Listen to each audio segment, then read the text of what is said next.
সাথী সভাপতি, যৌবনের দূত, সমস্ত পদযাত্রী আর যারা এখানে সমবেত হয়েছেন তাদের সবাইকে আমি ধন্যবাদ জানাচ্ছি। আমি বেশি বলবো না। ইনসাফ যাত্রার যে বার্তা তা ধ্রুবজ্যোতি সাহা এবং মীনাক্ষী কলতান আপনাদের কাছে রেখেছে, পৌলভী এবং বিকাশ ঝাও বলেছে। আজকে দাঁড়িয়ে 50 দিন কোচবিহার থেকে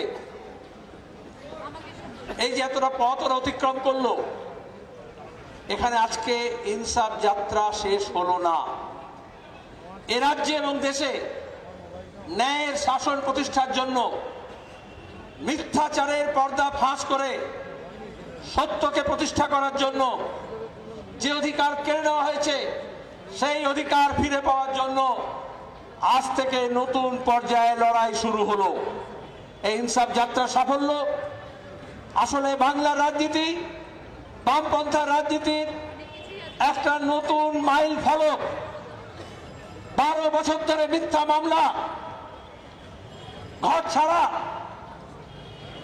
জরিমানা, জেল, এই করে দক্ষিণপন্থীরা ভেবেছিল নতুন প্রজন্মের ছেলেমেয়েরা ইনকলাব জিন্দাবাদ ভুলে যাবে, আন্দোলন সংগ্রাম ভুলে যাবে, হক চাইতে ভুলে যাবে, গণতান্ত্রিক অধিকারের কথা ভুলে যাবে। এই জন্য কলেজ বিশ্ববিদ্যালয়ে ছাত্র ফেডারেশন করতে দেয়নি, পরীক্ষার্থীকে অ্যাডমিট কার্ড দেয়নি, ল্যাবে দাঁড়িয়ে ছেলে মেয়েদেরকে গবেষণা করতে দেয়নি, কাজের জায়গা থেকে বার করে দিয়েছে। কিন্তু এমনি চিরদিনটা কবু যায় না। নতুন প্রজন্মের ছেলে মেয়েরা আজকে দাঁড়িয়ে শুধু পায়ে পায়ে হাঁটেনি, এই বাংলাকে নতুন উদ্যমে, নতুন উদ্যোগে আজকের এই পঙ্কিল অবস্থা থেকে উদ্ধার করার শপথ নিয়েছে। বয়স্ক মানুষ, শ্রমিক, কৃষক, মেহনতি মানুষ, কর্মচারী, শিক্ষক, ছাত্র, অভিভাবক, তারা সবাই এসে জড়ো হয়েছেন। আসলে তাদের আশা, তাদের আকাঙ্ক্ষা, তাদের স্বপ্ন, তাদের লড়াই, তার ছাপ তারা খুঁজে পাওয়ার চেষ্টা করেছেন এই ইনসাফ যাত্রায়।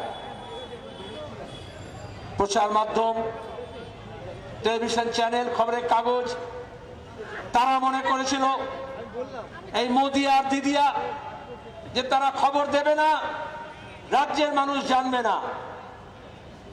কিন্তু বিকল্প কথা, বিকল্প মাধ্যমে আজকে উত্থাপিত হয়েছে। গোটা রাজ্য পশ্চিমবঙ্গ স্বাধীনতার আগে, স্বাধীনতার পরে এই যৌবনের শক্তিতে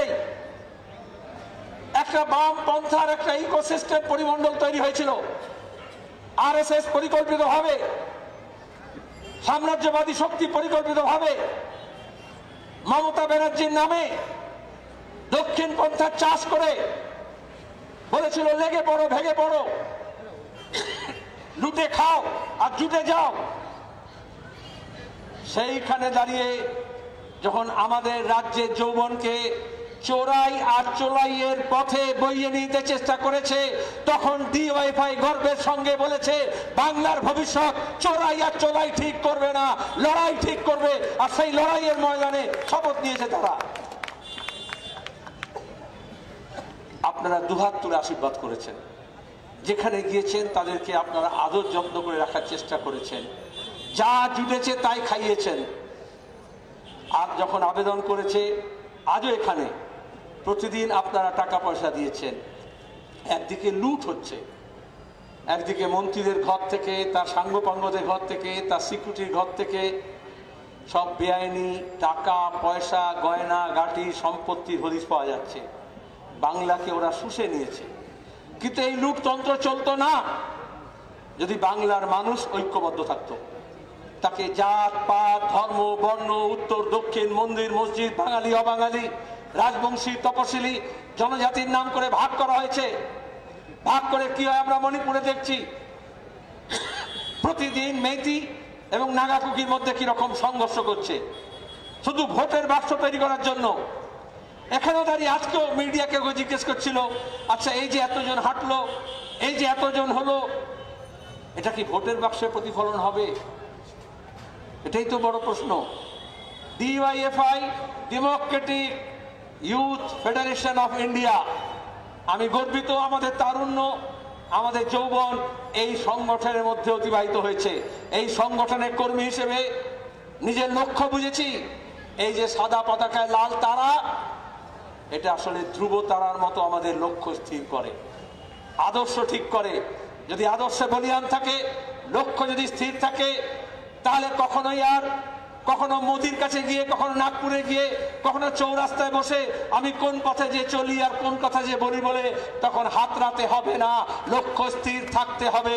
আজকে বাংলার যৌবনের কাছে আমাদের আবেদন, give us a generation, একটা প্রজন্ম আমাদের দিন, উইল গিভ ইউ ট্রান্সফরমেশন। আমরা বাংলার পুনর্জাগরণ ঘটাবো, বাংলার পুনর্জাগরণ ঘটাতেই হবে।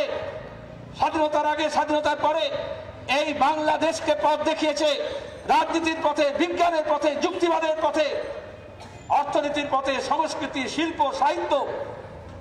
আজকে দাঁড়িয়ে দক্ষিণ পন্থার উত্থান মানে এরা সবাই মিলে বলল লাল হটাও, লাল হটলো কিন্তু দেশ বাঁচলো না।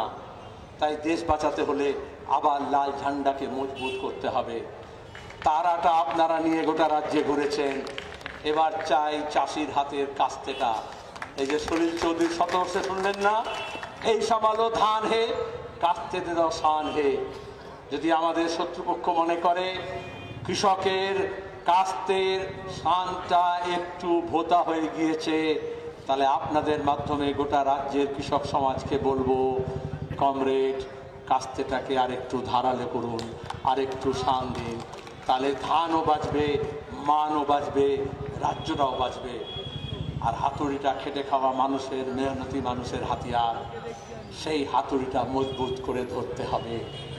হাতুড়ি পিটিয়ে যদি একটা সাইকেলের চাকার মেরামতি করা যায়, তাহলে কি রাজ্যের মেরামতি করা যাবে না? করা যাবে, হবে নয়? 7 তারিখে ব্রিগেডে দেখা হবে, হবে দেখা। দিল্লির সরকার আর রাজ্যের সরকার মিলে বলছে যে ব্রিগেড প্যারেড গ্রাউন্ডে ডিওএফআই সমাবেশ করা যাবে না, চণ্ডীপাঠ করা যাবে, গীতা পাঠ করা যাবে, কিন্তু এই যৌবনের দূত তারা সমবেত হতে পারবে না। কলকাতা শহর সাম্রাজ্যবাদ বিরোধিতা শহর, কলকাতা শহর সাম্প্রদায়িকতা বিরোধিতা শহর, কলকাতা শহর মেহনতি মানুষের লড়াইয়ে সাক্ষ্য বহন করে। আর সেইখানে দাঁড়িয়ে ডিএফের আহ্বানে, যৌবনের ডাকে জনগণের জমায়েত হবে। কোনো বাধা আমরা মানব না, এই লড়াইটাই হবে। ব্রিগেড প্যারেড গ্রাউন্ডকে জিজ্ঞেস করতে হবে, বহু লড়াইয়ের সাক্ষী তারা আছে। আজকে দাঁড়িয়ে পুলিশ নয়তো মিলিটারি লেলিয়ে দিয়ে বলা হচ্ছে, ভাবতে পারেন ভারত সরকার তার মিলিটারি বলছে যে নবান্ন থেকে বলেছে 7 তারিখে দিদিমণি কোনো একটা অনুষ্ঠান করতে পারেন, এই জন্য মীনাক্ষী ধ্রুবদেরকে ব্রিগেড প্যারেড দেওয়া যাবে না। আমরা বলেছি এই ইউথ ব্রিগেড ইনসাফ ব্রিগেড হবে। ইনসাফটা এই জন্যই তো নবান্ন অভিযান করা যাবে না। বেকার ছেলেমেয়েরা কাজের দাবিতে, দুর্নীতির বিরুদ্ধে লড়তে পারবে না, ধর্নাইতে পারবে না। ডিএর দাবিতে কর্মচারীরা মিছিল করতে পারবে না, ধর্নাইতে পারবে না। শ্রমিকরা লড়াই করতে পারবে না। মমতা ব্যানার্জি বলেছিলেন মুখে লুকোপ্লাস্ট লাগিয়ে রাখো। এই যৌবনের দূতেরা বলেছে লুকোপ্লাস্ট বাংলার যৌবনের মুখে লাগাতে পারেননি। মমতা ব্যানার্জি নিজে এখন চুপি সারে, চোরি চোরি, চুপকে চুপকে ভাইপোকে নিয়ে মমতা ব্যানার্জি হাজির হয়েছেন মোদির কাছে। যখন ইডি সিবিআইকে আমরা বলছি বারবার, এই যে দুর্নীতি, এই যে লুট, এই যে চুরি জচুরি, কয়লা পাচার, গরু পাচার, শিক্ষকের চাকরির দুর্নীতি, পৌরসভা দুর্নীতি, সব দুর্নীতির আখড়া হচ্ছে। এঘাট এঘাট ঘুরে সব টাকা গিয়ে কালীঘাটে জমা হয়েছে। আমরা সেই টাকা উদ্ধার করতে বলছি আর চোরদের ধরে জেল দিতে বলছি। আমরা বলেছিলাম গ্রাম জাগাও, চোর তাড়াও। আমরা বলেছিলাম চোর ধরো, জেল ভরো। কিন্তু পুলিশ চোর ধরবে না, জেল ভরবে না। গ্রাম জেগেছে। পঞ্চায়েত নির্বাচনে এই জন্য প্রতিরোধের স্পৃহা নিয়ে মানুষ ঐক্যবদ্ধ হয়েছে, পদাতিক বাহিনী লড়াই করেছে। আর আজকে দাঁড়িয়ে যারা এই যে বড় বড় বৈভব দেখাচ্ছে, হেলিকপ্টার আর এরোপ্লেন দেখাচ্ছে, এয়ার কন্ডিশন তাঁবু দেখাচ্ছে, লুটের টাকা নিয়ে বিরিয়ানির প্যাকেট দেখাচ্ছে। আমরা বলি কলকাতায় বাংলার বুকে কখনো এই লড়াই ওই লোভাতুর মানুষকে দিয়ে হয়নি। লড়াই হয়েছে মাঠে ময়দানে। তৃণমূল কংগ্রেস আর বিজেপি জাক জমক দিয়ে, অনেক আগে আমি একবার বলেছিলাম ওই যে হাউইবাজি হয় না রকেট, তার মধ্যে মশলা পুড়ে দেয়। আজকাল আবার বিদেশি মশলা পাওয়া যায়। কি লাগে? একটা বোতল লাগে আর পেছনে একটা লাঠি লাগে। ওদের কাছে লাঠিও আছে আর বোতলও আছে। সেই বোতলের মধ্যে পেছনটা ঢুকিয়ে দিয়ে একটু আগুন লাগিয়ে দেয়, হুস করে উড়ে চলে যায়। লোকে দেখে বলে দেখ কিরম ফাটছে। এরা অনেককে দেখেছে। ওপরে গিয়ে যখন ফাটে ফুলঝুরির মতো বেরোয়, নিচে নামে, কিন্তু নিচে নামতে নামতে ছাই হয়ে যায়। আজকে বাংলার বুকে এই যৌবনের আগুনে বিজেপি আর তৃণমূলের ওই বৈভব পুড়ে ছাই হয়ে গিয়েছে। লড়াইটা আকাশে হবে না, লড়াইটা মহাকাশে হবে না, লড়াইটা এই মাঠে ময়দানে হবে। আমি শুধু ডিএফআইকে বলবো, শুধু এই পদযাত্রীকে নয়, এই যৌবনকে বলবো, পায়ে আপনাদের তলায় যে মাটি আছে সেই মাটিতে পাটা যাতে শক্তভাবে থাকে, সাহসে বুকটা যাতে খুব চিতিয়ে থাকে, আর মাথাটা যাতে নিজের লক্ষ্য অর্জনের জন্য ঊর্ধ্ব গগনে আকাশ পানে থাকে। আপনাদের গগনচুম্বী ইচ্ছা হোক, শোষণমুক্ত সমাজের জন্য শপথ হোক, সব রকমের অন্যায়কে অবসান ঘটিয়ে ন্যায় প্রতিষ্ঠা হোক, নিজের হক আদায় হোক। হক আদায় করার জন্য ধক লাগে। এই 50 দিনে আপনারা আপনাদের ধকটা দেখিয়েছেন যে হ্যাঁ আপনারা পারবেন। সে লড়াইয়ে আমরাও আছি।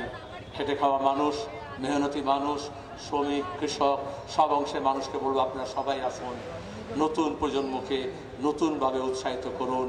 বাংলার পুনর্জাগরণ ঘটুক। বাংলার পুনর্জাগরণ সম্ভব নয় যদি বামপন্থার পুনরুত্থান না হয়। আর বামপন্থার পুনরুত্থানের জন্য উত্তর দক্ষিণ, হিন্দু মুসলমান, আদিবাসী, রাজবংশী, তপশিলি, কুর্মী এই সব মিলে ঐক্যবদ্ধ হতে হবে। আর আমরা যদি সবাই এক কাট্টা হই, নবান্ন থেকে ওই 14 তলাকে টেনে হিঁচড়ে আমার জন্য কোনো 56 ইঞ্চির দরকার হবে না। আপনারাই যথেষ্ট, বাংলার মানুষই যথেষ্ট। বাংলার গণতন্ত্রকে ফিরিয়ে আনতে হোম মিনিস্টারও করবে না, আর তার দালাল রাজভবনও করবে না। বাংলার মানুষকে এক কাটতে হতে হবে।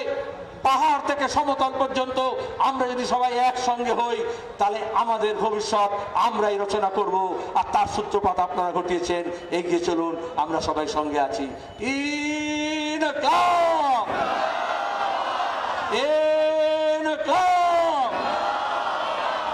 আর একটা বলি, DYFI।